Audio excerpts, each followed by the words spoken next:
ಮತ್ತೊಮ್ಮೆ ಮದುವೆ ಮನೆಯಲ್ಲಿ ಮಹಾದಾನ ವಿಶೇಷ ಕಾರ್ಯಕ್ರಮಕ್ಕೆ ಸ್ವಾಗತ.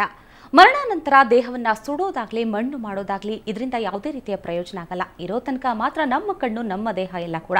ಸತ್ತ ನಂತರ ಏನಾಗಬೇಕು, ಬೇರೆಯವರಿಗೆ ನಮ್ಮಿಂದ ಸ್ವಲ್ಪವಾದರೂ ಪ್ರಯೋಜನ ಆಗಬೇಕು ಅನ್ನುವಂಥ ಮನೋಭಾವನ ಇಟ್ಕೊಂಡು ಶ್ರುತಿ ಹಾಗೂ ಪ್ರವೀಣ್ ಮದುವೆ ದಿನದಂದೇ ನೇತ್ರದಾನವನ್ನ ಮಾಡಿದ್ದಾರೆ. ಇದರ ಜೊತೆಗೆ ನಮ್ಮ ಜೊತೆ ಡಾಕ್ಟರ್ ಇದ್ದಾರೆ, ಜೊತೆಗೆ MS ರಾಮಯ್ಯ ಮೆಡಿಕಲ್ ಕಾಲೇಜಿನಲ್ಲಿ PRO ಆಗಿರುವಂತಹ ಪ್ರಕಾಶ್ ಅವರು ಕೂಡ ಇದ್ದಾರೆ. ನಮ್ಮ ಮಾತನ್ನ ಮುಂದುವರಿಸೋಣ.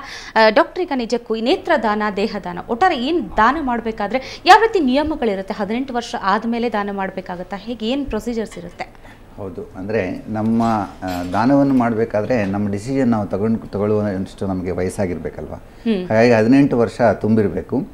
ಮತ್ತು ಯಾರೇ ಆಗಲಿ ಅವರು ದಾನವನ್ನು ಮಾಡಬೇಕು ಅಂತ ಇದ್ದರೆ ಅದಕ್ಕೆ ಒಂದು ಪ್ರಿಸ್ಕ್ರೈಬ್ಡ್ ಫಾರ್ಮೇಟ್ ಇರ್ತದೆ. ಆ ಫಾರ್ಮ್ಗೆ ಅವರು ಎಲ್ಲ ನಮಗೆ ವೆಬ್ಸೈಟಲ್ಲೂ ಸಿಗುತ್ತೆ, ಮತ್ತು ಎಲ್ಲ ನೇತ್ರ ಸಂಸ್ಥೆಗಳಲ್ಲಿ ಮತ್ತು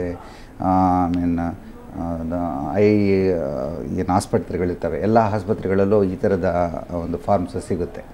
ಅದನ್ನು ತಗೊಂಡು ಅದರಲ್ಲಿ ನಾವು ಎಲ್ಲ ಇದನ್ನು ಫಿಲ್ ಮಾಡಿ ನಮ್ಮ ಇಚ್ಛೆಗಳನ್ನು, ಅದನ್ನೇ ನಾರ್ಮಲಿ ಐ ಡೊನೇಷನ್ಗೆ ಬೇಕಾಗಿರೋದು ಸಪ್ರೇಟಾಗಿರುತ್ತೆ.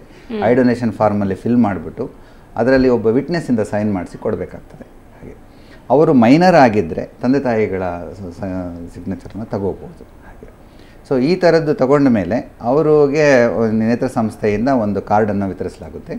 ಆ ಕಾರ್ಡಲ್ಲಿ ಅವರ ಡೀಟೇಲ್ಸು, ಅವರ ನಂತರ ಅಂದರೆ ಒಂದು ವೇಳೆ ಅವರು ತೀರಿಕೊಂಡ ನಂತರ ಅವರಿಗೆ ಮಾಡಬೇಕಾಗಿರುವ ಈ ಡೊನೇಷನ್ಗೆ ಅವರ ಹಿರಿಯರು ಮಾಡಬೇಕಾಗಿರೋ ಪದ್ಧತಿ ಏನು ಅನ್ನೋದನ್ನು ವಿವರಿಸಲಾಗಿರ್ತದೆ ನಾರ್ಮಲಿ. ಸೊ ಏನಂದರೆ ಈಗ ತೀರ್ಕೊಂಡ ನಂತರ ಇದನ್ನು ದಾನವನ್ನು ಮಾಡೋದ್ರಿಂದ, ತೀರ್ಕೊಂಡ ನಂತರ ಹೇಗೆ ಅಂದರೆ ಕಣ್ಣನ್ನು ಸಾಧ್ಯತೆ ಇದ್ದರೆ ಈ ಐಸ್ ಕ್ಯೂಬ್ಸ್ ಅಂತ ಹೇಳ್ತೀವಿ, ಐಸ್ ಕ್ಯೂಬ್ಸನ್ನು ಇಟ್ಬಿಟ್ಟು ಕವರ್ ಮಾಡಿ ಕಟ್ಟಿ ಇಟ್ಟರೆ ಒಳ್ಳೆಯದು. ತೀರಿಕೊಂಡ 6 ಗಂಟೆಗಳ ಒಳಗಡೆಗೆ ನಾವು ಕಣ್ಣನ್ನು ಚಿಕಿತ್ಸೆ ಅದನ್ನು ನಮ್ಮ ಟೀಮ್ ಹೋಗಿಬಿಟ್ಟು ಡಾಕ್ಟ್ರು ಇದರಿಂದ ತೆಗಿಲಾಗುತ್ತೆ. ತೆಗೆದು ಅದನ್ನು ಕಲೆಕ್ಟ್ ಮಾಡಿಕೊಂಡು ನಮ್ಮ ಸೆಂಟ್ರಿಗೆ ತಗೊಂಡು ಬಂದು ಅಲ್ಲಿ ಸ್ಟೋರ್ ಮಾಡಲಾಗ್ತದೆ. ಸೊ ಇದು ಯಾವುದೇ ವಿಕೃತಿಯನ್ನು ಕೊಡೋದಿಲ್ಲ. ಈಗ ನಾವು ಕಣ್ಣನ್ನು ತೆಗೆದ ಮೇಲೆ ನೋಡಲಿಕ್ಕೆ ಇದಾಗುತ್ತೆ, ಸರಿ ಕಾಣೋದಿಲ್ಲ ಅನ್ನುವ ಒಂದು ನಂಬಿಕೆನೂ ಇರ್ತದೆ. ಹಾಗಾಗಿ ಏನು ಡಿಫ್ರೆನ್ಸ್ ಗೊತ್ತಾಗಲ್ಲ. ಕಣ್ಣು ತೆಗೆದ ಮೇಲೆ ಬೇರೆ ಒಂದು ಇದನ್ನು ನಾವು ಅಳವಡಿಸ್ತೀವಿ. ಹಾಗಾಗಿ ಯಾವುದೇ ಕಾರಣಕ್ಕೂ ನೋಡಲಿಕ್ಕೆ ಅಲ್ಲಿ ಕಣ್ಣು ತೆಗೆದಿದ್ದಾರೆ ಅನ್ನೋದು ಗೊತ್ತಾಗೋದೇ ಇಲ್ಲ. ಸೊ ಇದು ತೆಗೆದ ಮೇಲೆ ನಾವು ಈ ಒಂದು ಕಣ್ಣು ಹೌದೌದು ಒಬ್ಬರು ಕೊಡುವಂಥ ಏನು ಈ ಡಿಸಿಷನ್ ಏನಿರ್ತದೆ ಇದರಿಂದ ಇಬ್ಬರ ಜೀವನಕ್ಕೆ ಬೆಳಕು ನೀಡುತ್ತೆ, ಇಬ್ಬರಿಗೆ ಕಣ್ಣು ಸಿಗುತ್ತೆ. ಸೊ ಇದು ತುಂಬ ಶ್ರೇಷ್ಠವಾದ ದಾನ. ಇವತ್ತು ಈ ಮಹಾನ್ ಜೋಡಿ ಏನು ಮಾಡಿದ್ದಾರೆ, ಈ 200 ಜನ ತಗೊಂಡಿರುವಂಥ ನಿರ್ಧಾರದಿಂದ 400 ಜನಗಳಿಗೆ ನಾವು ದೃಷ್ಟಿಯನ್ನು ನೀಡೋದಕ್ಕೆ ಸಾಧ್ಯತೆ ಆಗುತ್ತೆ. ಸೊ ಪ್ರಕಾಶ್ ಅವರೇ, ನೀವು, ನಿಮ್ಮ ಪತ್ನಿ, ನಿಮ್ಮ ಮಗ 3 ಜನ ಕುಟುಂಬ ದೇಹದಾನ ಮಾಡಿದ್ದೀರಿ. ಸೊ ಏನು ಪ್ರೇರಣೆ ಬಂತು ಅಂತ? ಒಂದು, ನಾನು ಸರ್ಕಾರಿ ವೃತ್ತಿನಲ್ಲಿದ್ದವನು. ಅಲ್ಲಿ ಬಿಟ್ಟ ನಂತರ MS ರಾಮಯ್ಯ ಮೆಡಿಕಲ್ ಕಾಲೇಜ್ ಮತ್ತು ಆಸ್ಪತ್ರೆಗೆ ಜಾಯ್ನ್ ಆದೆ, ಈಗ 8 ವರ್ಷಗಳ ಹಿಂದೆ. ಅಲ್ಲಿ ಹೋದ್ಮೇಲೆ ಅಲ್ಲಿ ನಾವು ಹುಟ್ಟಿನಿಂದ ಹಿಡಿದು ಸಾವಿನ ತನಕ ಅನೇಕ ಕೇಸ್ಗಳು ನೋಡ್ತಾ ಇದ್ವಿ. ಎಷ್ಟು ಮರ್ಡರ್ ಕೇಸ್ ನೋಡ್ತಾ ಇದ್ವಿ, ಸೂಸೈಡ್ ಕೇಸು, ಆಮೇಲೆ ICU ನಲ್ಲಿ ಸಾವುಗಳು ಅಪ್ಪುವಂತಹದ್ದು, ಆಮೇಲೆ ಅದ್ರ ಜೊತೆಗೆ ಅವರು ಪೇಷಂಟ್ ಜೊತೆ ಬಂದಿರೋರು ಅಟೆಂಡರ್ಸ್ ಇದಾರಲ್ಲ ಅವರ ಕಷ್ಟ ಸುಖಗಳು, ದುಮ್ಮಾನಗಳು, ಇವೆಲ್ಲ ನೋಡಿದ್ಮೇಲೆ ಅನ್ನಿಸ್ತು, ಯಾತಕ್ಕೆ ನಾವೊಂದು ಸಹಾಯ ಮಾಡಬಾರ್ದು ಈ ಒಂದು ವೈದ್ಯಕೀಯ ಕ್ಷೇತ್ರಕ್ಕೆ, ನಮ್ದು ಚೂರು ಅಳಿಲು ಸೇವೆ ಮಾಡೋಣ ಅಂದ್ಬಿಟ್ಟು. ನಮ್ಮ ದೇಹ ಬಹಳ ಅಗತ್ಯ ಇದೆ. ವೈದ್ಯಕೀಯ ವಿದ್ಯಾರ್ಥಿಗಳಿಗೆ ಇದನ್ನು ಏನು ಕಲಿಕೆ ಮಾಡ್ತಾರಲ್ಲ, ಸಂಶೋಧನೆ ಮಾಡ್ತಾರಲ್ಲ, ಅವ್ರಿಗೆ ತುಂಬ ಸಹಾಯ ಆಗುತ್ತೆ. ಹಾಗಾಗಿ ನಮ್ಮ ದೇಹವನ್ನು ನಾವು ಯಾಕೆ ದಾನ ಮಾಡಿಬಿಡ್ಬಾರ್ದು, ನಮ್ಮ ವೈದ್ಯಕೀಯ ಕ್ಷೇತ್ರಕ್ಕೆ, ನಮ್ಮ ವೈದ್ಯಕೀಯ ವಿದ್ಯಾರ್ಥಿಗಳಿಗೆ ಸಹಾಯ ಆಗಲಿ ಅಂತ. ಒಂದು, ವಿದ್ಯಾರ್ಥಿಗಳು ನಮ್ಮ ದೇಹದ ಅಂಗಾಂಗಗಳೇನೇನಿದೆ ಅಂತ ಪ್ರಥಮವಾಗಿ MBBS ಜಾಯ್ನ್ ಆದಾಗ ಮಕ್ಕಳಿಗೆ ಅದು ಬಹಳ ಮುಖ್ಯವಾಗಿ ಬೇಕಾಗತ್ತೆ.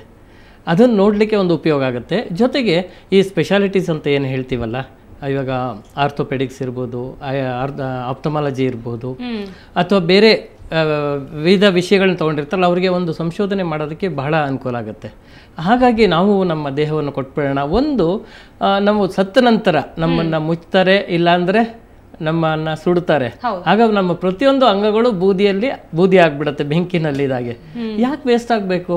ನಮ್ಮ ದೇಹ, ಇಡೀ ದೇಹ ನಮ್ಮ ಸಮಾಜಕ್ಕೆ ಉಪಯೋಗ ಆಗಲಿ, ಅನ್ನೋ ಉದ್ದೇಶದಿಂದ ನಾನು ಫಸ್ಟ್ ಕೊಡೋಣ ಅನ್ಕೊಂಡು ಶುರು ಮಾಡಿದೆ. ನನ್ನ ಶ್ರೀಮತಿ ಅವ್ರು ಹೇಳಿದ್ರು ಇಲ್ಲ ನೀವು ಕೊಟ್ಮೇಲೆ ನಾನು ಕೊಡ್ತೀನಿ ಅಂತ. ನನ್ನ ಮಗಂಗೆ ಇನ್ನೂ ಮೈನರ್ ಆಗಿದ್ದ ಅವನು, ಹಾಗಾಗಿ ಅವನು ನೆನಪಿನಲ್ಲಿ ಇಟ್ಕೊಂಡಿದ್ದಾನೆ. ಅವನಿಗೆ 18 ವರ್ಷ ಆದ ತಕ್ಷಣ ಅವನು ಇದೊಂದು ಅಪ್ಲಿಕೇಶನ್ ಫಾರ್ಮ್ ತೊಗೊಂಬಂದು ನಾನು ಪ್ಲೆಡ್ಜ್ ಮಾಡ್ತೀನಿ ಮುಂಚೆನೆ ಅಂತ ಮಾಡ್ದ. ನಿಜವಾಗ್ಲೂ ನಮಗೆ ಒಂಥರ ತುಂಬಾ ತೃಪ್ತಿ ನೀಡತ್ತೆ ಈ ಒಂದು ದಾನ ಮಾಡಿರುವಂಥದ್ದು. ಯಾಕೆಂದ್ರೆ ಹಿಂದಿನಿಂದ ಪುರಾಣಗಳಿಂದ ನಾವು ನೋಡಿದಾಗ ಎಲ್ಲರೂ ಈ ಥರದ ದೇಹದಾನ ನೇತ್ರದಾನಗಳನ್ನು ಮಾಡ್ಕೊಂಡು ಬಂದಿದ್ದಾರೆ. ದಾನಶೂರ ಕರ್ಣನೇ ನಾವು ಹೋಲಿಕೆ ಮಾಡ್ಕೊಂಡು ಹೋದ್ರೆ ಅವನು ತನ್ನ ಹೃದಯ ಅಮೃತ ಕಳಶವನ್ನ ಕೊಟ್ಬಿಟ್ಟ, ಕರ್ಣವನ್ನೇ ಕೊಟ್ಬಿಟ್ಟ. ಈ ತರ ನಾವು ಏನು ಇಲ್ಲ ಅಂತ ಕಾಣುತ್ತೆ, ಇದೊಂದು ಸಣ್ಣ ಅಳಿಲು ಸೇವೆ ಅಂತ ಅನ್ಕೊಂಡು. ಶ್ರುತಿ, ನಿಮ್ಮ ಮದುವೆಯಲ್ಲೂ ಕೂಡ ದೊಡ್ಡಪ್ಪ ದೇಹದಾನ ಮಾಡಿದ್ರಲ್ಲ ಅವರು ಕೂಡ?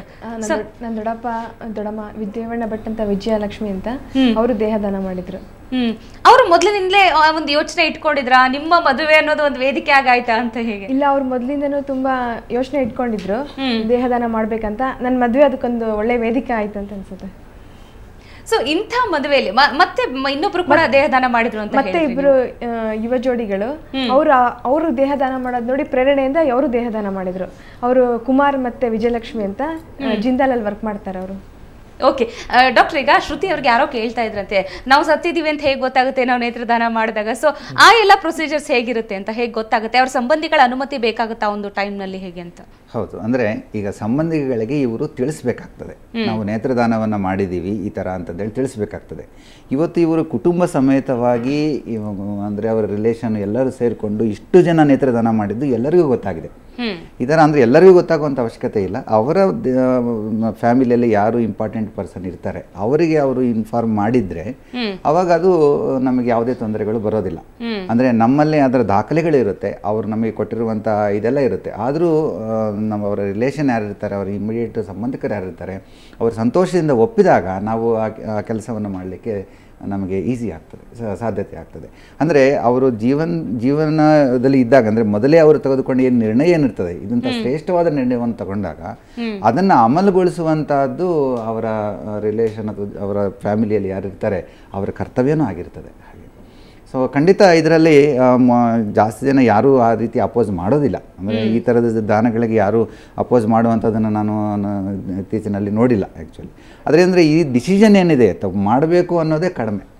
ಅಂದರೆ ಮಾಡಬೇಕು ಅನ್ನೋದನ್ನು ಡಿಸಿಷನ್ ತೊಗೊಂಡು ಮಾಡೋದೇ ಕಡಿಮೆ. ಅಂದರೆ ನೋಡೋಣ ಮಾಡೋಣ ಅನ್ನೋದಿರುತ್ತೆ ಹೊರತು ಯಾರೂ ಬಂದು ಅಂದರೆ ಒಂದು ಪ್ರೇರಣೆಯಿಂದ ಕೊಡೋದಾಗಲಿ ಇದು ತುಂಬ ಕಡಿಮೆ. ಇವತ್ತು ಈ ಥರದ ಒಂದು ಪದ್ಧತಿ ಈ ನಮ್ಮ ಮದುವೆಗಳಲ್ಲಿ ಬಂದರೆ, ಅಂದರೆ ಪ್ರತಿದಿನ ಎಷ್ಟೊಂದು ಮದುವೆಗಳು ನಡೀತಾ ಇರ್ತದೆ, ಅಟ್ಲೀಸ್ಟ್ ಒಂದು ಮದುವೆ ಒಂದು ದಿನದಲ್ಲಿ ಒಂದು ಮದುವೆಯಲ್ಲಿ ಈ ಥರದ ನಿರ್ಧಾರಗಳು ಬಂದುಬಿಟ್ರೆ ಐ ಥಿಂಕ್ ನಮ್ಮ ಸಂಸ್ಕಾರನೇ ಒಂದು ಲೆವೆಲ್ಗೆ ಬಂದ ಒಂದು ಇದು ಬದಲಾವಣೆಯ ಪರ್ವನೇ ಆರಂಭ ಆಗ್ಬೋದು ಅಂತ. ನಿಮ್ಮೆಲ್ಲರ ಜೊತೆ ಮತ್ತಷ್ಟು ಮಾತಾಡ್ತೀನಿ. ನಿಜಕ್ಕೂ ಸಾಮಾಜಿಕ ಕಳಕಳಿ ಮೆರಿಬೇಕಾದ್ರೆ, ಸಮಾಜ ಸೇವೆ ಮಾಡಬೇಕು ಅಂದ್ರೆ ಯಾರ ಸಹಾಯ ಸಿಗ್ತಿಲ್ಲ, ವೇದಿಕೆ ಸಿಗ್ತಿಲ್ಲ ಅಂತ ಎಷ್ಟೋ ಜನ ಹೇಳ್ತಾ ಇರ್ತಾರೆ. ಆದ್ರೆ ಸಾಮಾಜಿಕ ಕಳಕಳಿಗೂ ಕೂಡ ಮದುವೆ ಅನ್ನೋದು ವೇದಿಕೆ ಆಗಬಹುದು ಅಂತ ಈ ಜೋಡಿ ನಿರೂಪಿಸಿದ್ದಾರೆ. ಮತ್ತಷ್ಟು ಮಾತಾಡ್ತೀವಿ ಇವ್ರ ಜೊತೆ. ಅದಕ್ಕೂ ಮೊದಲು ಒಂದು ಸಣ್ಣ ವಿರಾಮ.